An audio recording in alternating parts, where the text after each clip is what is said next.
할렐루야. 오늘은 에베소서 4장 25절에서 30절 말씀을 본으로 성령을 근심하게 하지 말라 라는 제목으로 말씀의 은혜를 나누겠습니다. 실록의 계절 또 여름이 우리 가까이 왔습니다. 건강관리 잘 하시고 성령 안에서 우리가 성령을 근심하게 하지 말고 성령을 기쁘게 하는 우리 모두가 되기를 소망합니다. 하나님의 자녀들은 성령님을 근심하게 하지 말고 부모님도 근심하게 하지 말고 또 부모는 자녀들을 근심하게 하지 말아야 합니다. 남에게 기쁨을 주고 만족을 주어야 하는데 걱정을 끼치면 어떻게 하겠습니까? 우리는 인간과 인간 사이에서 걱정이나 근심을 주어서는 안 됩니다. 또한 하나님 앞에 우리가 근심, 걱정의 대상이 되어서도 안 됩니다. 오늘날 수많은 사람들이 죄를 짓는 이유는 하나님의 말씀을 저버리기 때문에 그렇습니다. 또 하나님을 기쁘시게 하지 않기 때문에 그렇습니다. 그래서 하나님의 걱정거리가 되고 하나님의 근심거리가 되어서 결국 죄악에 빠지게 되는 것입니다. 성령을 근심하게 하고 하나님을 기쁘시게 하지 못할 때 어떤 결과가 주어질까요? 성경 말씀을 보니까 먼저 그 마음의 평안을 잃어버린다고 했습니다. 마음의 평안을 잃어버리니까 불안하고 근심이 가득 차게 됩니다. 또 영적인 능력을 상실하고 기쁨이 사라지고 구원의 확신도 없고 건강도 잃어버린다고 했습니다. 따라서 우리 모두는 하나님을 기쁘시게 하고 성령을 근심케 하지 말아야 될 줄로 믿습니다. 시편 37편 4절에 보면은 또 여호와를 기뻐하라. 그가 내 마음의 소원을 내게 이루어 주시리로다 라고 말씀합니다. 우리 마음의 소원은 우리가 정합니다. 그런데 그 소원을 성취하도록 도와주시는 분이 바로 하나님이십니다. 하나님께서 축복해 주셔야 합니다. 아무리 농부가 농사를 지으려고 밭에 씨를 뿌려고 또 비료를 줄지라도 하늘에서 비가 오고 태양이 비치고 자연과 조건이 맞아야 되는 것처럼 하나님께서 함께 하시고 역사하셔야 좋은 결과가 나타나는 것입니다. 고린도전서 6장 19절 말씀에 보면 너희 몸은 너희가 하나님께로부터 받은 바 너희 가운데 계신 성령의 죄인 줄 알지 못하느냐. 너희는 내 자신의 것이 아니라 라고 말씀하셨습니다. 만약 자녀들이 부모 말씀을 거역하고 부모에게 걱정 근심이 된다면 그 자녀는 잘 될 수가 없습니다. 또 부모의 모아둔 재산, 유산, 상속도 받지 못하는 경우가 많습니다. 마찬가지로 우리도 하나님 앞에 걱정거리가 되지 말고 근심거리가 되지 말아야 합니다. 하나님을 기쁘시게 하는 사람, 하나님 앞에 충성하는 사람, 하나님 앞에 사랑받는 사람에게 영적인 축복과 건강과 자손의 번성에 축복이 있다는 것을 우리가 신비에 새기고 충성하는 우리 모두가 되기를 소망합니다.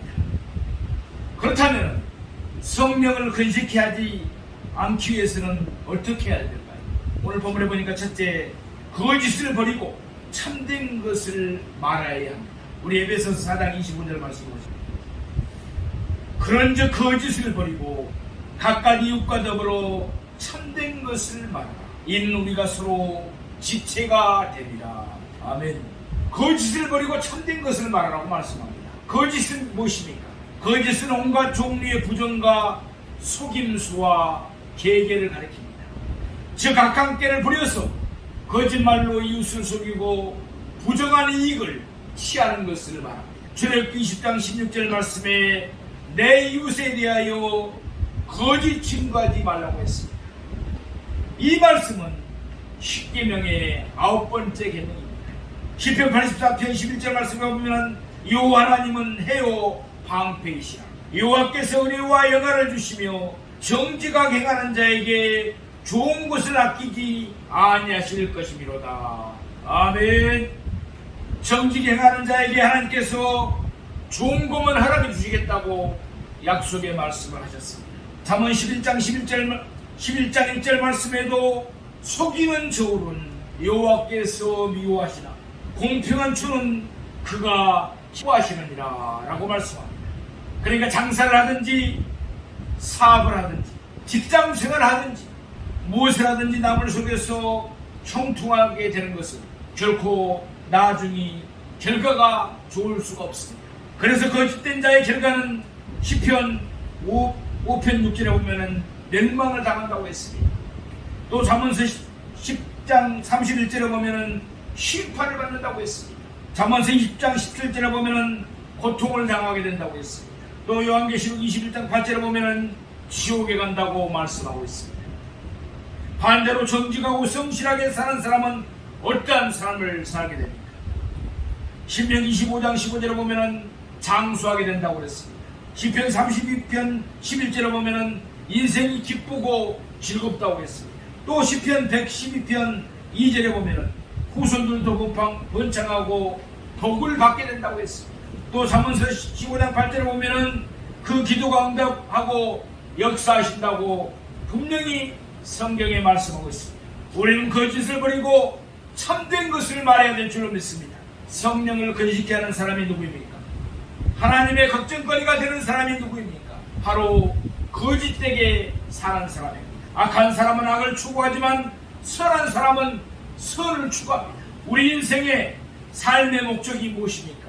우리의 삶의 목적은 선하게 살겠다고 정하고 말을 하더라도 우리는 참된 것을 말하고 모든 것을 하나님의 영광을 위해서 하는 우리가 되기를 소망합니다. 두 번째로 해가 지도록 분을 품지 말아야 합니다. 우리 에베소서 4장 26절에서 27절 말씀 보시겠습니다. 분을 내어도 죄를 짓지 말며 해가 지도록 분을 품지 말고 마귀에게 틈을 주지 말라. 아멘.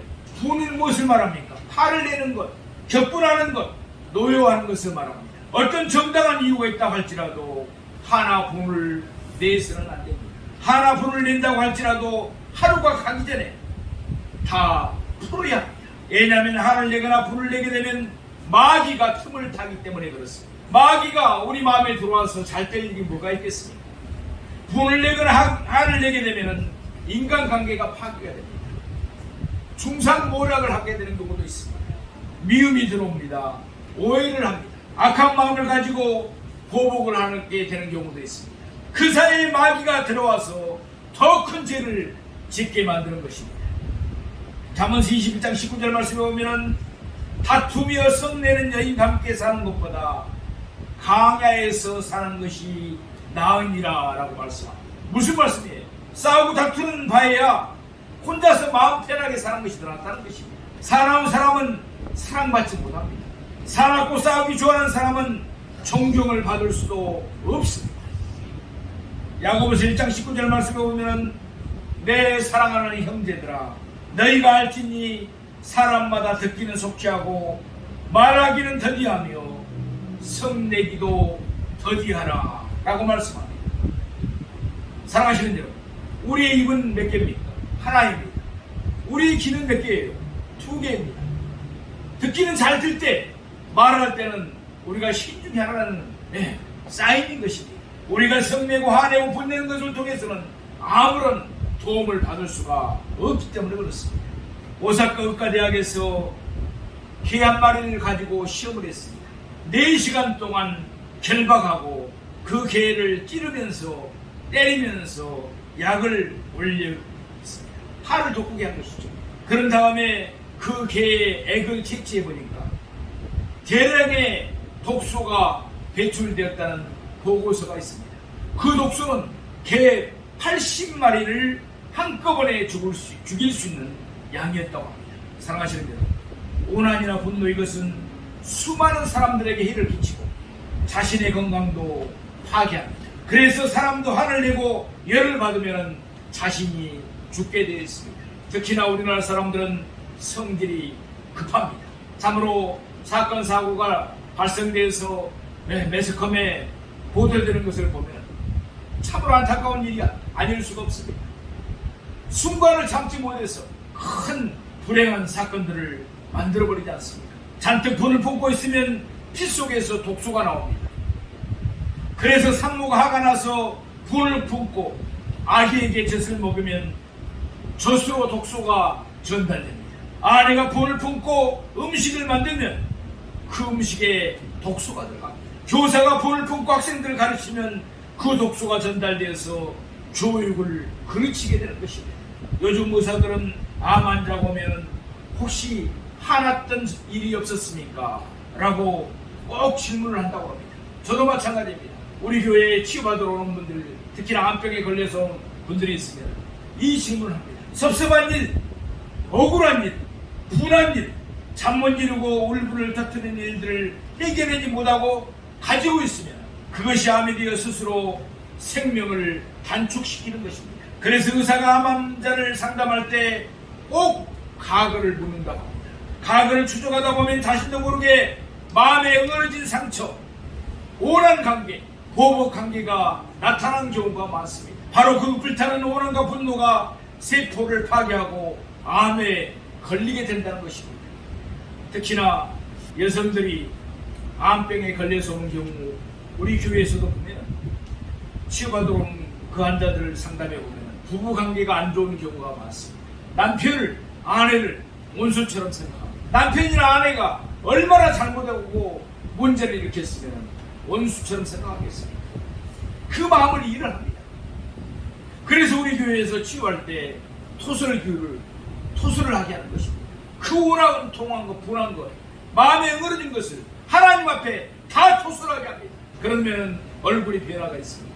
그리고 성령님께서 그 마음에 용서할 마음을 주시고 마음의 평강이 임합니다. 얼굴이 천사처럼 변합니다. 그래서 하나님이 만져주셔서 치유와 회복되는 경우를 많이 봅니다.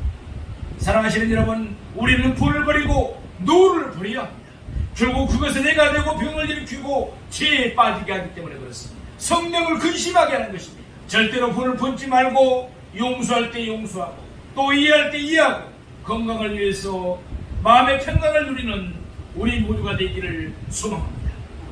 세 번째로 자기 손으로 수고하여 선한 일을 하여야 합니다.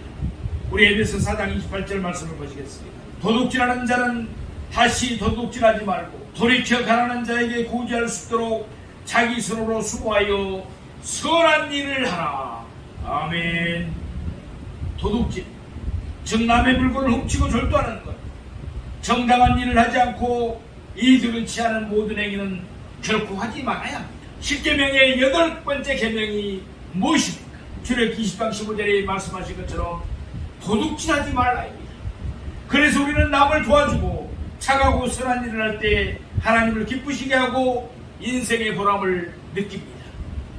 어려운 사람, 병든 사람, 죄악 가운데 있는 사람을 도와주고 전도하고 그들의 영혼을 불쌍히 여겨서 선을 베풀면 하나님께서 기뻐하시고 하나님 앞에 영광을 돌리는 것입니다.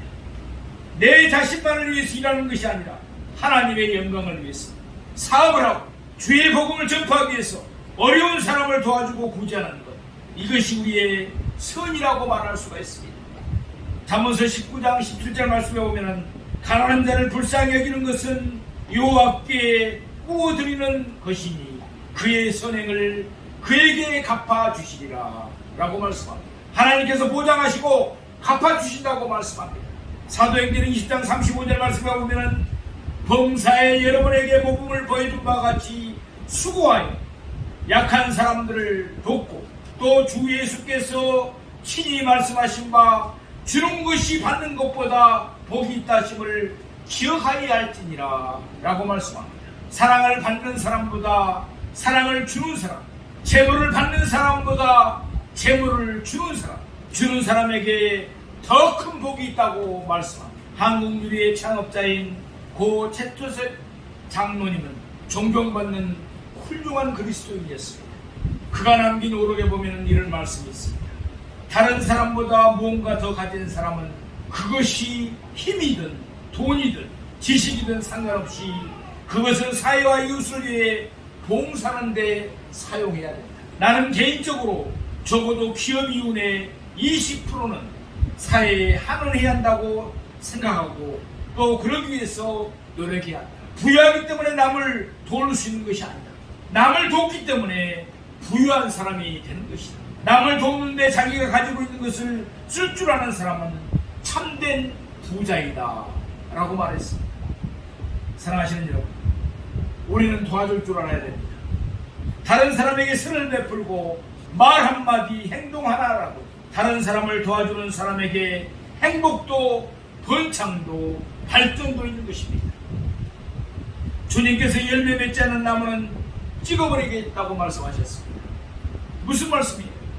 축복을 받은 만큼 하나님의 말씀을 깨달은 만큼 봉사하면서 충성하면서 선한 열매를 맺어야 한다는 것입니다. 오늘날 이웃을 생각하지 않는 사람, 하나님을 생각하지 않는 사람은 욕심과 탐욕에 빠져서 결국 죄를 짓게 되고 사망에 이르게 되는 것입니다. 네 번째, 더러운 말을 입밭에도 내지 말고 덕을 세우는 선한 말을 하여야 합니다. 우리 에베소서 4장 29절 말씀을 보시겠습니다. 무릇 더러운 말은 내 입 밖에도 내지 말고 오직 덕을 세우는 데 소용되는 대로 선한 말을 하여 듣는 자들에게 은혜를 끼치게 하라. 아멘. 사랑하시는 여러분, 더러운 말, 쓸데없는 말, 허망된 말, 제약된 말, 남을 해치거나 모함하는 말, 악담이나 저주하는 말, 이런 말은 입 밖에도 내지 말아야 합니다. 오직 덕을 세우는데 좋은 말, 선한 말을 해야 합니다. 덕을 세운다는 것은 집을 세우는 것을 말합니다. 집을 짓는 것은 힘든 일입니다. 그런데도 다른 사람이 집을 짓는데 도와주지는 못할 망정, 오히려 돌을 던져 부수는 사람들이 얼마나 많습니다. 고춧가루 뿌린다고 우리가 말하죠. 그런 사람들이 얼마나 많은지 모릅니다. 정치가들도 서로 험담하면서 중상 몰아가는 경우가 얼마나 많은지 모릅니다. 실제 그 사람이 그런 행동을 한 적도 없어요. 그런데 중상 몰아가해가지고 거짓으로 퍼뜨려서 힘들게 하는 경우가 얼마나 많습니다. 이런 사람들이 정치를 하게 되면 결국 부정부패하게 되고 각종 범죄를 저지르게 되는 것입니다. 그래서 듣는 자에게 은혜를 끼치는 말을 하라고 말씀합니다. 호의적이고 자비롭고 너그러운 말, 위로와 권면과 도움을 주는 말을 하는 우리가 되기를 소망합니다. 잠언서 18장 20절 말씀에 보면은 사람은 입에서 나오는 열매로 말미암아 배부르게 되나니 곧 그의 입술에서 나는 것으로 말미암아 만족하게 되느니라 라고 말씀합니다. 무슨 말씀이에요? 자신이 한 말로 자신의 배가 부르게 된다는 것입니다. 그러므로 행복한 말을 하면 스스로 행복하게 되어 있습니다.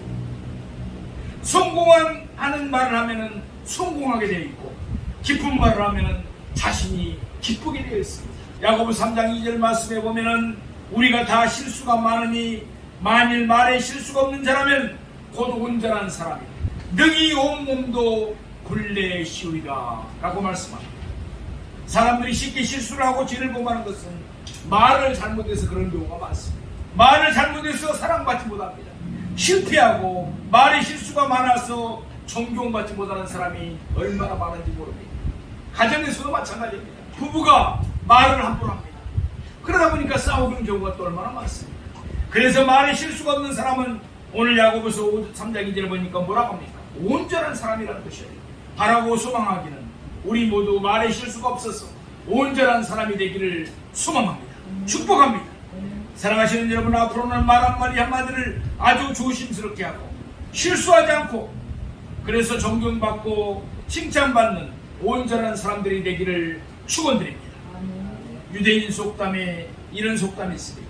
말이 입안에 있을 때는 내가 말을 지배하지만 말이 입 밖에 나오면 말이 나를 지배한다. 무슨 말씀이에요? 입안에 있을 때는 어떤 말이든지 상관이 없습니다. 어떤 생각을 하든지 그건 관계가 없다는 것이죠. 그러나 입 밖으로 나오면 그 말로 인해서 구술을 당하고 망신을 당하고 고통을 당하게 되는 것입니다. 사람의 뇌세포는 98%가 말에 지배를 받는다. 말이 그만큼 중요해요. 어떤 사람은 이런 사람이 있죠. 나는 이제 빨리 죽어야 된다. 나는 곧 죽을 거야. 나는 자녀들 덕볼 거 없다. 이런 사람들이 있습니다. 그런 사람들 보세요. 실제 얼마 못 가서 죽습니다. 가수들도 보십시오. 아주 슬픈 노래를 부르는 가수들 있죠. 그런 가수들, 단명한 가수들이 많습니다. 가수들이 한 곡을 레코드에 취입하려면 약 무려 2,000번 이상을 부르고 연습한다고. 그러니까 말이 그게 시가 돼가지고 결국 그렇게 되는 경우가 많습니다. 그래서 말을 하면 그 말이 내 영향을 미쳐서 그 사람의 인생과 행동이 그 말을 따라갑니다. 그러면 우리는 항상 긍정적이고 진취적이고 창조적인 말을 해야 될 줄로 믿습니다. 하면 된다. 하나님이 우리와 함께하면 우리가 이긴다. 내가 승리한다. 나는 하나님의 사람이다. 나는 행복하다. 그런 사람들은 실제 승리하고 행복해지는 법입니다. 빌 게이츠는 이런 이야기를 했습니다. 세계 모든 가정, 모든 책상 위에 반드시 하나 이상의 컴퓨터가 놓여있는 세상을 만들겠다. 이런 말을 했습니다. 저도 그 얘기를 처음 들었을 때 웃기는 소리라고 생각했습니다. 그런데 지금은 제 책상에도 가정에도 컴퓨터가 있습니다. 크게 성공하는 사람들은 생각하는 것과 말하는 것이 다른 사람들과 다른 경우가 많습니다. 영화 감독 스티븐 스필버그는 참으로 좋은 영화를 많이 만드는 사람입니다. 근데 그는 이런 이야기를 했습니다. 나는 세계 최고의 이야기꾼이 되겠다. 그런데 그가 만든 영화마다 최고의 인기를 누렸습니다. 사랑하시는 여러분, 자녀들에게 축복의 말을 하시기 바랍니다. 21세에 21살의 아주 예쁘고 날씬한 여대생이 정신과 의사를 찾아갔습니다. 그는 고등학교 때까지는 성적도 좋았고 또 쾌활하고 그랬는데 그 후로 점점 집중이 되지 않고 성적도 나빠지고 우울감에 계속 빠지고 그래서 고민하고 있었습니다. 그런데 의사와 상담을 하는 과정에서 그 원인이 밝혀졌습니다. 그것은 그의 아버지가 딸을 볼 때마다 이 바보야, 너는 왜 그렇게 얼간이 있으라니, 이 멍청아, 너는 하는 일마다 그렇게 잘하는 일이 없니? 이렇게 계속 딸에게 말했다는 것입니다. 그런 아버지의 말대로 자신이 바보인가 생각하다가 점점 말하는 것도 생각하는 것도 바보가 되어갔던 것입니다. 결국에는 정신과 치료를 받아야 했습니다. 사랑하시는 여러분, 부모는 자식에게 축복의 말을 해야 됩니다. 희망과 용기를 주어야 됩니다. 자신감을 심어줘야 합니다. 부모가 자식에게 하는 말은 한마디일지라도 굉장히 중요하기 때문에 그렇습니다. 사랑하시는 성도 여러분, 우리 그리스도인들은 도덕적으로 윤리적으로 올바르게 살아야 합니다. 왜 우리 크리스찬들이 욕을 듣습니까? 도덕적으로 윤리적으로 올바르게 살지 못하기 때문에 그런 경우가 허다합니다. 그런데 세상 사람들도 올바르게 살기 위해서 많이 노력을 합니다. 의지를 더욱 굳게 세우려고 하고 뼈를 깎는 노력을 통해서 인격 수양을 합니다. 그래서 존경받는 삶을 사는 사람들도 참 많죠. 그런데 우리 그리스도인들은 좀 다릅니다. 우리도 역시 올바르게 살아가기 위해서 많이 노력해야 하고 하나님의 뜻에 합당한 삶을 사는 변화를 날마다 이루어가야 합니다. 날마다 돌이켜서 회개해서 바른 길을 가야 합니다. 그런데 이런 변화는 단순히 주어진 도덕을 잘 지킴으로 인격 수양으로 오는 것이 아닙니다. 이보다 좀 더 근본적인 변화가 먼저 선행돼야 됩니다. 그것이 바로 뭡니까? 성령으로 거듭나야 한다는 것입니다. 그러므로 성령을 받는 것이 중요합니다. 그리고 물과 성령으로 거듭나야 하는 것이 중요합니다. 문제는 교회를 다녀도 성령을 받지 못하고 물과 성령으로 거듭나지 못하는 사람들 때문에 문제인 것입니다. 그래서 세상 사람들로부터 교회에 다닌 사람이 하나님 믿는 사람이 해단다고 손가락 당하고 지탄당합니다. 그리고 세상을 이길 힘이 없습니다. 마귀에게 싸움에서 승리하지 못해서 늘 어려움 당하면서 살아가는 것입니다. 내 안에 오신 성령께서 돌이켜 변화된 사람을 일으키는 출발점이 된다는 사실을 우리는 잘 알아야 됩니다. 로마서 8장 9절 말씀에 보면은 만일 너희 속에 하나님의 영이 거하시면 너희가 육신에 있지 아니하고 영에 있나니 누구든지 그리스도의 영이 없으면 그리스도의 사람이 아니라. 참 무서운 말씀이죠. 이 말씀대로 성령께서 지금 어디에 계십니까? 바로 믿는 우리의 마음 안에 있는 줄로 믿습니다. 성령께서 내 안에 있다. 이것을 한자로 말해서 내주한다고 말합니다. 성령은 우리에게 임하셔서 내주하십니다. 우리 안에 내주하시는 성령께서 우리를 더욱 믿음 있는 사람이 도와주도록 해주는 것입니다. 성령께서 내 안에 들어오셔서 내 삶을 주장하고 내 생각을 지배하고 내 안에서 역동적으로 활동하실 때 내 삶이 점점 변화가 됩니다. 말이 달라집니다. 생각이 달라집니다. 소원이 달라지고 꿈이 커집니다. 무엇보다 마음의 세계가 달라집니다. 내주하는 성령께서 우리가 믿음으로 살아가는 데 필요한 능력과 확실한 증거와 은사를 주시기 때문에 그렇습니다. 성령이 내 마음에 내주하시도록 우리로 하나님의 자녀의 삶과 변화된 삶과 승리의 삶을 살아가도록 역사해 주시는 것입니다. 성령이 내주하심으로 하나님과 동고동락하는 벅차고도 놀라운 축복된 삶을 살아가는 우리가 되기를 소망합니다. 이렇게 5년이 지나고 10년이 지나고 20년이 지나게 되면 아름다운 성령의 열매가 우리 마음속에 주렁주렁 맺히게 되어 있습니다. 성령을 쫓아 행한 사람은 시간이 지날수록 그 마음으로부터 은은한 그리스도의 향기가 풍겨 나오는 것입니다. 그런데 예수를 믿어도 5년이 되고 10년이 되고 20년이 돼도 전혀 변화가 없는 사람이 있습니다. 얼굴을 보니까 그 마음에 근심과 슬픔이 가득 차요. 선한 모습이 나타나지 않습니다. 말하는 것, 행동하는 것이 하나님의 영광이 되지 않습니다. 세상 사람들보다 더 나쁜 말, 거짓된 행동을 합니다. 왜 그렇습니까? 성령 받지 않았기 때문에 그렇습니다. 교회를 흩다는 것입니다. 하나님을 헛믿은 것입니다. 성령 받으셔야 됩니다. 그리고 물과 성령으로 거듭나셔야 됩니다. 그러면 성령께서 우리 마음에 내주하셨습니다. 우리를 변화시켜 가서 예수 그리스도의 향기가 나는 사람, 가는 곳마다 그리스도의 편지가 되게 하게 해줄 줄로 믿습니다. 마음으로부터 은은한 그리스도의 향기가 나는 사람은 어떻습니까? 행동 하나하나에 사랑이 묻어납니다. 얼굴에 보면 기쁨이 넘칩니다. 마음에도 기쁨이 넘칩니다. 마음에 평강이 납니다. 마음이 평화롭습니다. 힘든 일을 만나도 별로 유동하지 않습니다. 시련이 닥쳐도 오두 감정 떨지 않고 잘 참고 견뎌냅니다. 결국 합력하여 서로를 이루는 하나님께서 나중에 잘 되게 해주실 것이다. 이런 믿음이 있는 것입니다. 제가 가끔 세상 친구들 전도하기 위해서 모임에 나가기도 하고 그럴 때가 있습니다. 그러면은 다른 사람들에게 한결같이 하는 이야기가 그렇습니다. 친구는 얼굴을 볼 때마다 왜 그렇게 평화로운지 모르겠어요. 또 다른 사람들도 저에게 그런 이야기를 합니다. 그럴 때 저는 정말 마음으로 기쁩니다. 내 얼굴이 전도가 되면 좋겠다. 그래서 이야기합니다. 하나님을 믿으면 마음에 평강이 있습니까? 얼굴에 평화가 넘치게 된다. 돈이 많으면 뭐하냐? 권력이 많으면 뭐하냐? 명예가 많으면 뭐하냐? 마음에 평강이 없으면 근심 걱정만 했다고 결국 병들게 돼요. 그거 아무것 하나 가지고 가지 못한다.